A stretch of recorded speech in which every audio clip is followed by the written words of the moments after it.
आप लोग नहा के भोजन बनाती हो मैया के, बना के नहाती हो? क्या सिस्टम?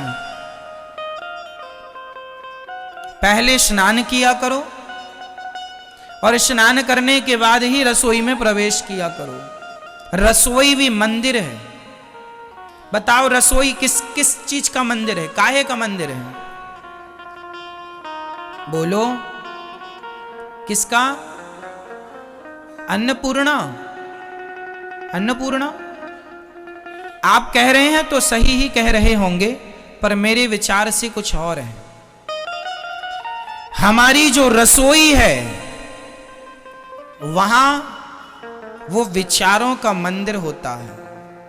किसका मंदिर? विचारों का। अच्छा अन्न खाओगे तो अच्छे विचार प्रकट होंगे, गंदा अन्न खाओगे गलत विचार आ जाएंगे, और विचार गलत हुए तो जीवन गलत है। विचार कहां से प्रकट होते हैं? जैसा अन्न, जैसा खाए अन्न वैसा रहे मन। इसलिए आहार शुद्धि, आहार शुद्ध तो सब शुद्ध। आहार बिगड़ा बुद्धि बिगड़ी।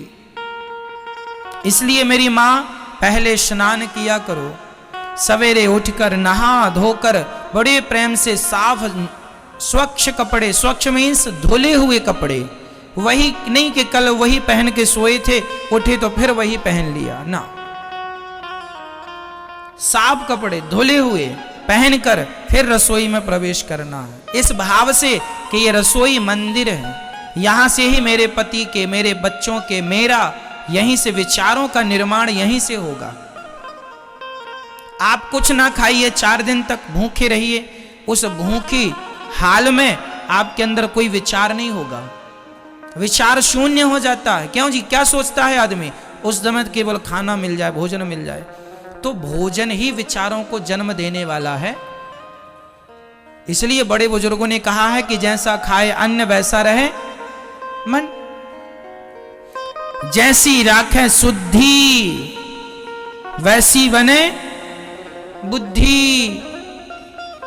आजकल हमारी माताएं और हमारे छोटे छोटे बच्चे और ये पुरुष लोग ये शुद्धि का ख्याल नहीं रखते।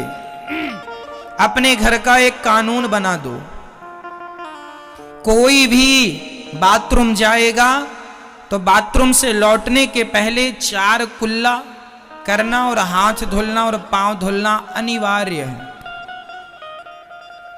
बाथरूम जाइए तो हाथ, पांव और कुल्ला करना अनिवार्य है, तब आप शुद्ध होते हैं। और यदि आप शौच के लिए गए हैं, दीर्घ शंका गए हैं, तो फिर आपको वहां से नहा कर ही लौटना है। जितने कपड़े पहनकर दीर्घ शंका शौच के लिए जाओ वो सारे कपड़े गीले करो। दिन में 2 बार जाओ, 3 बार जाओ तो 3 बार नहाओ। वहां से बिना नहाए आओगे तो वहां जहां जहां जाओगे वो अशुद्ध अवस्था में आपके अंदर नेगेटिव अर्थात नकारात्मक विचार। ये देखो ब्रह्मांड में ना 2 प्रकार की बातें घूमती हैं। इस ब्रह्मांड में अच्छे विचार भी घूम रहे हैं और बुरे विचार भी घूम रहे हैं। यदि आप पवित्र हैं तो बुरे विचार आपसे दूर रहेंगे, अच्छे अच्छे विचार आएंगे। और आप अशुद्ध हैं, अपवित्र हैं, गंदगी है, तो तुरंत अशुद्ध विचार, गलत विचार आपके अंदर आ जाएंगे। और विचार गलत हुए तो व्यक्ति गलत हो जाता है। मैं कह चुका हूं कि मैं और आप गलत नहीं हैं, विचार हमें गलत करते हैं। इस सब्जेक्ट पे मैं बात कर चुका हूं, ठीक है?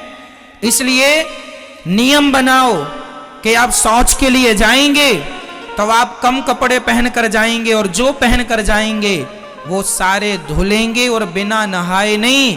यदि आपने एक बार पूरा स्नान कर लिया है और दोबारा इमरजेंसी जानी पड़ी तो आप कमर से अपनी नाभि को गीला करता हुआ पानी आपके कमर को गीला करे, चरणों को गीला करे। अर्ध स्नान कहते हैं इसे। एक स्नान होता है संपूर्ण स्नान और एक स्नान होता है अर्ध स्नान।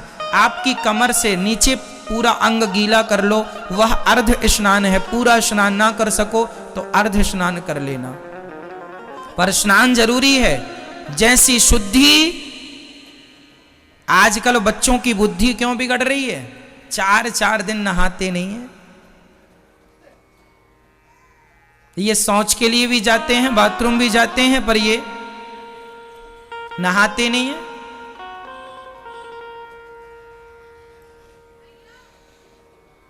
अब ऐसे लोगों की बुद्धि तो भ्रष्ट होगी ही, जो 4 दिन से नहीं नहाया, जो शौच के लिए गया बिना नहाए घूम रहा है। इनसे आप अच्छे विचारों की उम्मीद कभी ना करना, इनके अंदर अच्छे विचार जन्म ले ही नहीं सकते।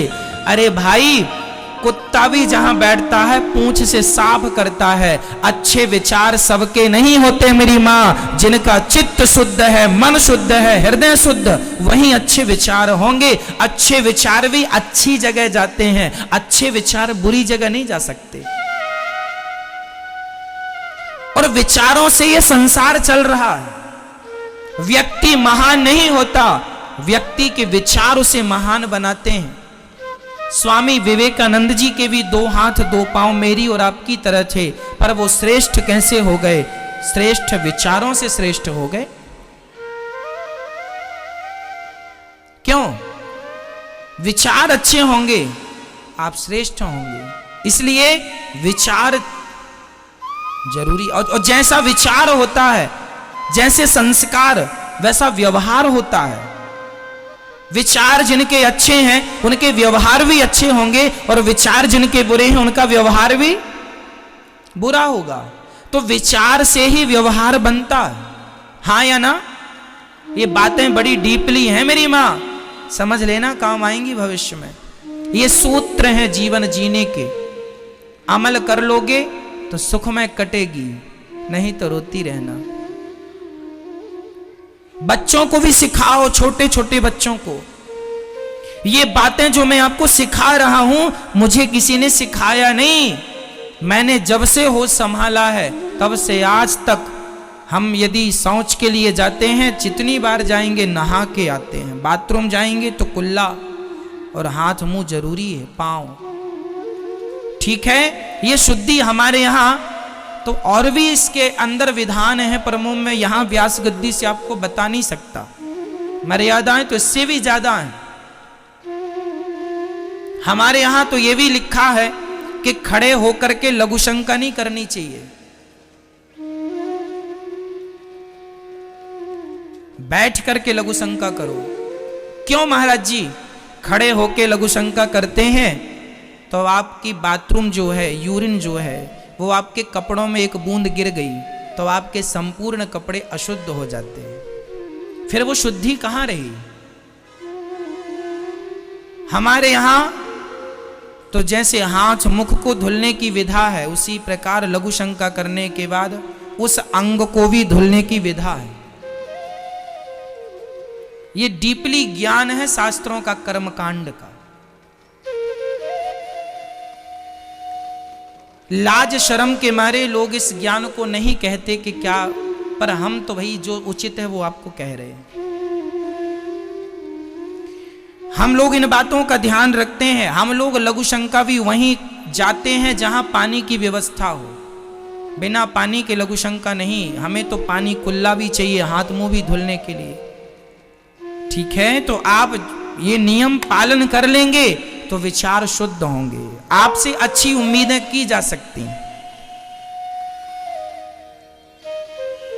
ठीक है, इन चीजों का बच्चों को भी सिखाइए, ये चीजें सबको बताइए। ये चीजें इंसानों टाइप के रहो, जानवरों टाइप के नहीं कि नहाए ही नहीं, बाथरूम गए कुल्ला पानी नहीं किया, हाथ मुंह धोए। तो जानवर सुअर लोग भी ऐसा करते हैं, उन लोग भी बाथरूम वगैरह करते हैं, कहां कुल्ला उल्ला करते हैं? क्यों?